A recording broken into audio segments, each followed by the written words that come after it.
بہت زمانے پہلے کی بات ہے جب زمین پر بڑے بڑے بادشاہ اپنی اپنی ریاستوں پر حکومت کیا کرتے تھے۔ انہی بادشاہوں میں سے ایک بادشاہ ایسا بھی تھا جس کی مثال پورے علاقے میں دی جاتی تھی۔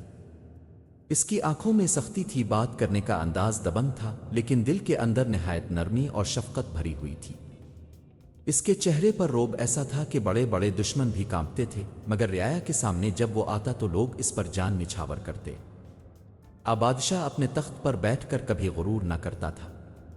اکثر محل کی آرام دہ دیواروں کو چھوڑ کر بازاروں اور کھیتوں میں جایا کرتا، عوام کے دکھ درد سنتا اور اپنی سلطنت کے ہر کونے میں انصاف قائم کرتا۔ اس کا اصول یہ تھا کہ طاقت کمزور پر ظلم کرنے کے لیے نہیں بلکہ کمزور کی حفاظت کرنے کے لیے ہے۔ الفاق دن بادشاہ نے اعلان کیا کہ کوئی بھی شخص اس کے دربار میں آ کر اپنی شکایت بیان کر سکتا ہے، چاہے وہ غریب ہو یا امیر، کسان ہو یا سپاہی، تاجر ہو یا مزدور، سب کے لیے دربار کے دروازے کھلے رہیں گے۔ یہ اعلان سنتے ہی رعایا خوشی سے جھوم اٹھی۔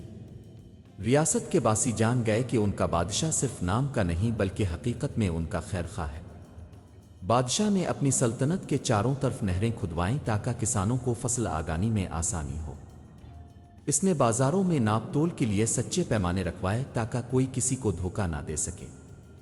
اس نے سپاہیوں کو حکم دیا کہ سرحدوں کی حفاظت کریں تاکہ دشمن کبھی ریاست کی طرف میلی آنکھ سے نہ دیکھ سکے۔ وہ وقت گزرتا گیا، بادشاہ کی شہرت دور دور تک پھیل گئی۔ لوگ دوسرے ملکوں سے بھی اس کی انصاف پسندی کے قصے سن کر اس کی ریاست کا رخ کرتے۔ تجارت بڑھ گئی، کھیتیاں ہری بھری ہو گئیں اور عوام خوشحال ہونے لگے۔ لیکن جہاں روشنی ہوتی ہے وہاں اندھیرے کے سائے بھی منڈلاتے ہیں۔ ایک دن ایک شخص ریاست میں آیا جس کا تعلق باہر کے علاقے سے تھا۔ اس کا چہرہ مسکراہٹ سے بھرا ہوا تھا لیکن دل میں زہر چھپا ہوا تھا۔ وہ خود کو نیک اور دیانتدار ظاہر کرتا اور آہستہ آہستہ لوگوں کا اعتماد حاصل کرنے لگا۔ الفاس نے تاجروں کو کہا، دیکھو یہ بادشاہ تم سے ٹیکس لیتا ہے، اگر یہ ٹیکس تمہاری جیب میں رہیں تو تم اور زیادہ مالدار بن سکتے ہو۔ اس نے کسانوں کو کہا، بادشاہ نے نہریں تو کھدوائی ہیں مگر دیکھو پانی کہ اصل مالک تم ہی ہو۔ یہ بادشاہ تمہارے محنت کے پانی کو اپنے نام کر رہا ہے۔ وہ مزدوروں کے پاس گیا اور بولا، تم دن رات محنت کرتے ہو مگر پھر بھی تمہاری حالت کمزور ہے۔ اس کی وجہ یہی بادشاہ ہے۔ وہ شخص جو اصل میں ایک فتنہ پرور اور لالچی تھا، لوگوں کے دلوں میں شک کے بیج بوتا رہا۔ کچھ لوگ اس کے بہکانے میں آ گئے اور انہوں نے بادشاہ کے خلاف دل ہی دل میں وسوسے پالنے شروع کر دیے۔ الفاق دن وہ شخص براہ راست بادشاہ کے دربار میں گیا۔ اس نے ادب سے جھک کر سلام کیا اور کہا، اے بادشاہ سلامت، میں نے سنا ہے کہ آپ انصاف پسند ہیں مگر کچھ لوگ شکایت کرتے ہیں کہ آپ کی عدالت میں ان کی آواز نہیں سنی جاتی۔ وہ بادشاہ چونک گیا۔ اس نے پوچھا، کون لوگ ہیں جو یہ شکایت کرتے ہیں؟ مگر وہ شخص مسکرا کر خاموش ہو گیا اور کہا، بادشاہ سلامت، آپ خود رعایا کے دلوں میں جھانک کر دیکھ لیجئے۔ بات سن کر بادشاہ پریشان ہوا۔ اس نے فوراً حکم دیا کہ رعایا کے مسائل کا حل مزید آسان بنایا جائے، لیکن اس وقت تک فتنے کی جڑیں زمین کے اندر پھیل چکی تھیں۔ وہ شخص آہستہ آہستہ دربار کے قریب ہونے لگا۔ وہ مشورے دینے لگا اور بادشاہ اس پر بھروسہ کرنے لگا کیونکہ وہ بظاہر خیر خواہ دکھائی دیتا تھا، مگر حقیقت یہ تھی کہ اس کے دل میں بادشاہت کا لالچ تھا۔ آخرکار ایک دن اس نے ایسی سازش رچائی کہ بادشاہ کے اپنے کچھ وزیروں کو بھی اپنے ساتھ ملا لیا۔ یہ وزیر جو برسوں سے بادشاہ کے ساتھ تھے، دولت اور عہدوں کے لالچ میں اس فتنہ گر کے ساتھ ہو گئے۔ الفاق رات جب شہر پر سکوت چھایا ہوا تھا، سازشیوں نے قلعے کے دروازے کھلوائے۔ اچانک بادشاہ کے محل پر حملہ ہوا۔ بادشاہ نے اپنی تلوار سنبھالی اور بہادری سے مقابلہ کیا، مگر اپنے ہی وزیروں کی غداری کے باعث وہ قید کر لیا گیا۔ اس کے ہاتھوں کو زنجیروں میں جکڑ دیا گیا اور اسے ایک اندھیرے قید خانے میں ڈال دیا گیا۔ رعایا جب یہ خبر سن کر جاگی تو ہر طرف ماتم چھا گیا۔ لوگ حیران تھے کہ جس بادشاہ نے انہیں انصاف دیا، جس نے ان کے لیے خوشحالی لائی، اسے قید کر دیا گیا ہے۔ مگر اس وقت فتنہ پرور شخص نے اعلان کیا، اب میں تمہارا نیا حاکم ہوں۔ تمہیں اس سخت مزاج بادشاہ سے نجات دلا دی گئی ہے۔ اب تمہارے دن خوشحالی سے بھر جائیں گے۔ کچے لوگ خوشی منانے لگے کیونکہ وہ اس کے دھوکے میں آ چکے تھے، لیکن بہت سے لوگ اندر ہی اندر رو رہے تھے۔ انہیں یقین نہیں آ رہا تھا کہ ان کا نیک بادشاہ اب قید میں ہے۔ قد خانے کے اندر بادشاہ ساکت بیٹھا سوچتا رہا۔ اس نے کہا، اے میرے اللہ تعالی جانتا ہے کہ میں نے کبھی اپنی رعایا پر ظلم نہیں کیا، میں نے ہمیشہ ان کا بھلا چاہا۔ اگر یہ آزمائش ہے تو مجھے صبر عطا فرما۔ اس کی آنکھوں میں آنسو تھے مگر اس کے دل میں امید بھی زندہ تھی۔ ادھر نیا غاصب حکمران تخت پر بیٹھ گیا۔ اس نے اپنے دربار کو سجا کر اعلان کیا کہ اب ریاست اس کے ہاتھ میں ہے۔ اس کے الفاظ میٹھے تھے لیکن اس کے کام تلخ۔ اس نے تاجروں پر زیادہ ٹیکس لگایا، کسانوں سے اناج زبردستی چھینا اور مزدوروں کو غلام بنا دیا۔ اندھیر کوٹھڑی کے دن لمبے اور راتیں مزید بھاری تھیں۔ بادشاہ سلیمان کو جیل میں ڈالے کئی مہینے گزر گئے تھے۔ قید خانے کی دیواروں پر نمی کے دھبے تھے، زنجیروں کی جھنکار ہر لمحے اس کے کانوں میں بجتی تھی، لیکن اس کے دل میں امید کی شمع جلتی رہی۔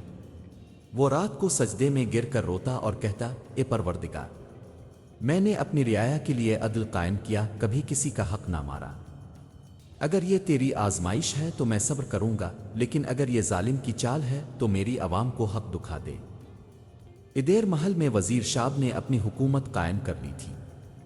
اس نے شاہی خزانے کے دروازے کھول دیے، عیش و عشرت کے محفلیں سجائیں، بڑے بڑے سوداگر اس کے دسترخوان پر بیٹھتے، رات بھر رقص و سرور کی محفلیں ہوتی اور دن میں عوام پر ٹیکس کے نئے بوجھ ڈالے جاتے۔ جو کسان پہلے 10 روپے دیتے تھے اب ان پر 20 روپے لازم تھے۔ جو مزدور اناج کے دانے پر جیتے تھے انہیں بھوک کے سوا کچھ نہ ملتا۔ کچے عرصہ تک عوام خاموش رہی۔ وہ سمجھتے تھے کہ شاید بادشاہ سلیمان سخت دل تھا اور وزیر ان کے لیے بہتر ہوگا، لیکن وقت کے ساتھ سچائی کھلنے لگی۔ کسانوں کی فصلیں چھین لی گئیں، یتیموں کی زمینیں ضبط ہوئیں اور فوج کو کمزور کر کے دشمنوں سے خفیہ معاہدے ہونے لگے۔ الفاق دن ایک بوڑھا کسان بازار میں چیخ کر بولا، ہم نے تو سمجھا تھا کہ نیا حاکم ہمیں انصاف دے گا، مگر اس نے تو ہمارا خون نچوڑ لیا۔ پرانا بادشاہ ظاہر نہ سخت تھا مگر اس کے عدل میں ہم سب محفوظ تھے۔ آواز جنگل کی آگ کی طرح پھیل گئی۔ ہر گاؤں ہر بستی میں لوگ بادشاہ سلیمان کو یاد کرنے لگے۔ انہیں وہ دن یاد آئے جب گاؤں کا کوئی بچہ بھوکا نہیں سوتا تھا، جب عدالت میں امیر و غریب برابر کھڑے ہوتے تھے۔ اب ہر طرف ناانصافی، رشوت اور خوف کا راج تھا۔ عوام کے دلوں میں آگ بھڑکنے لگی۔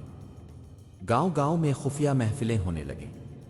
کچھ وفادار سپاہی جو وزیر کے ظلم سے تنگ تھے ان محفلوں میں شریک ہوئے۔ وہ آہستہ آہستہ سازش کے خلاف بغاوت کا منصوبہ بنانے لگے۔ ادھر قید خانے میں بادشاہ سلیمان کو ایک دن ایک پرانا سپاہی ملا جو جیل کا پہرے دار تھا۔ اس نے آہستہ آواز میں کہا، میرے بادشاہ، عوام جاگ رہی ہے۔ وہ جان چکے ہیں کہ اب ہی ان کا سچا خیر خواہ تھے۔ وقت قریب ہے جب ہم آپ کو واپس لائیں گے۔ بادشاہ کی آنکھوں میں آنسو آ گئے۔ اس نے سپاہی کا ہاتھ پکڑ کر کہا، یاد رکھنا جب یہ قید کے دروازے ٹوٹیں گے تو ہمارا پہلا حکم عدل ہوگا، انتقام نہیں۔ کچے ہی دنوں بعد ایک بڑی عید کا موقع آیا۔ وزیر نے شاہی محل میں عیش کی محفل سجائی۔ رنگین قندیلیں جلیں، سازندے بجے اور طعام کے بڑے بڑے دسترخوان لگے، مگر شہر کے بازاروں میں بھوک اور ویرانی تھی۔ عوام کے صبر کا پیمانہ لبریز ہو گیا۔ اس روز ہزاروں لوگ مسجد کے باہر جمع ہوئے۔ بوڑھے جوان، عورتیں اور بچے سب ہاتھوں میں مشلیں لیے کھڑے تھے۔ ایک فقیہ نے کھڑے ہو کر کہا، اے لوگو، یہ وقت خاموش رہنے کا نہیں۔ ہمارا بادشاہ سلیمان قید میں ہے اور یہ فریب کار ہماری سلطنت کو بیچ رہا ہے۔ اگر آج نہ اٹھے تو کل ہماری نسلیں غلامی میں پیدا ہوں گی۔ تقریر عوام کے دلوں میں آگ بن گئی۔ اللہ اکبر کے نعروں سے فضا گونج الفاٹے۔ فوج کے کچھ سپاہی جو وزیر کے ظلم سے تنگ تھے وہ بھی عوام کے ساتھ مل گئے۔ دیکھتے ہی دیکھتے یہ بغاوت شہر سے نکل کر دیہات تک پھیل گئی۔ لوگ جوک در جوک قید خانے کے دروازوں کی طرف بڑھے۔ رات کے اندھیرے میں جب قید خانے کی فصیل پر بغاوت کی گونج پہنچی، بادشاہ سلیمان نے دور سے آوازیں سنیں، شور، نعرے اور زنجیروں پر ہتھوڑوں کی ضربیں۔ اچانک دروازہ ٹوٹ گیا اور عوام کا سیلاب اندر داخل ہوا۔ بادشاہ سلامت، آپ آزاد ہیں۔ سنتے ہی بادشاہ سلیمان کی آنکھوں میں آنسو آ گئے۔ اس نے زنجیروں کو دیکھ کر کہا، یہ لوہے کی نہیں ظلم کی زنجیریں تھیں، آج عوام کے ہاتھوں سے ٹوٹ گئیں۔ لوگ بادشاہ کو کاندھوں پر اٹھا کر شہر کی طرف لے گئے۔ ہر گلی میں شمع جلائی گئی، عورتیں دعائیں مانگتی رہیں، بچے خوشی سے نعرے لگاتے۔ وزیر شعب کو خبر ملی تو وہ محل میں کانپ الفاٹے۔ اس نے اپنی فوج کو تیار کیا، مگر فوج کے آدھے سپاہی بغاوت میں شامل ہو چکے تھے۔ باقی سپاہیوں نے بھی دل سے لڑائی نہ کی۔ شہر کے میدان میں عوام اور وزیر کے سپاہیوں کا مقابلہ ہوا۔ نعرے، تلواروں کی جھنکار اور شور کی گونج۔ عوام نے بہادری دکھائی۔ آخرکار وزیر قید کر لیا گیا۔ بادشاہ سلیمان تخت پر واپس بیٹھا۔ اس نے سب کے سامنے اعلان کیا، میں نے تمہارے لیے حکومت کی تھی، مگر فریب کار نے مجھے قید کر دیا۔ تم نے مجھے آزاد کیا، یہ سلطنت اب تمہاری امانت ہے۔ پھر اس نے حکم دیا کہ وزیر شعب کا مقدمہ عوامی عدالت میں چلے گا، تاکہ سب دیکھیں کہ عدل کیسے قائم ہوتا ہے۔ بادشاہ سلیمان نے دوبارہ سلطنت میں عدل قائم کیا۔ اس نے کہا، میں سخت ضرور ہوں گا، لیکن یہ سختی تمہاری حفاظت کے لیے ہے۔ اب کوئی تمہارا خون نہیں پیے گا۔ عوام نے سجدہ شکر ادا کیا۔ بادشاہ نے آنسو بھری آنکھوں سے آسمان کی طرف دیکھا اور کہا، اے پروردگار، یہ تخت تیرا ہے، میں تو صرف تیرا بندہ ہوں۔ وہ قید کا اسیر بادشاہ اپنی رعایا کا نجات دہندہ بن گیا۔ اس کی کہانی صدیوں تک سنائی جاتی رہی کہ کس طرح عوام کے جاگنے سے ظلم کی دیواریں گر جاتی ہیں۔